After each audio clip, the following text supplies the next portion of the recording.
டேய் டேய், என்னடா இங்கே புதுசாக வந்து நிற்கிற? என் அப்பா கூட ஒரு சண்டைண்ணா. என்ன சண்டை?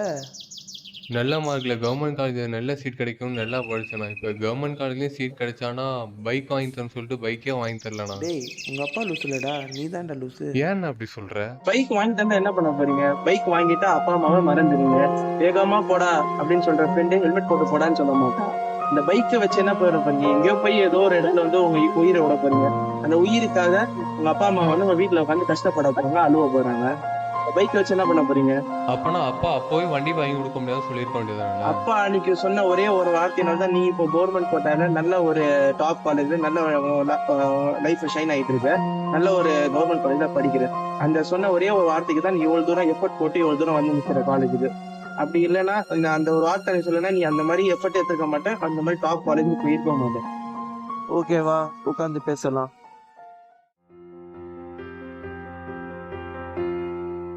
நீங்க சொல்றத பார்த்தா ஒருத்தனை உருவாக்குற வார்த்தை தான், ஒருத்தனை அழிக்கிற வார்த்தை தான் போலேண்ணா.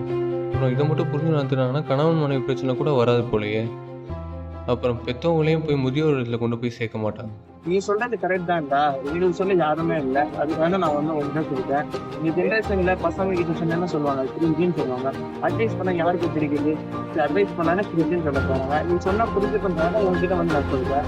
தம்பி, இதுக்கு நல்லா பண்ணியப்பா. ஒரு வார்த்தை வந்து பல பேரோட வாழ்க்கையே மாத்திருக்கு. இந்த மாதிரி பல பேர் வந்து வண்டி கேட்டு அவங்க வண்டி கீழே வீட்டுல இருக்குது, அவங்க இப்ப போட்டோவா தான் இருக்காங்க, வண்டி ஓட்ட ஆள் இல்லை. ஒரு 10 வருஷம் கழிச்சு நீயே கொஞ்சம் யோசிப்பாரு, உனக்கு ஒரு பிள்ளை வருவான், அவன் வண்டி கேட்டா நீ வாங்கி தருவியா? நம்மளோட நிலைமை மட்டும் யோசிச்சிடாதுப்பா, மத்தவங்க நிலைமை கொஞ்சம் யோசிச்சு பார்க்கணும், சரியா? எனக்கு தெரிஞ்ச வரைக்கும் நம்ம புரிஞ்சுக்கும் போது நம்ம சும்மா யாரும் நம்ம கூட இருக்க மாட்டாங்கடா. அப்ப புரிஞ்சு கூட வேஸ்ட் தான். உன் வாழ்க்கை உன் கையில, சரியா?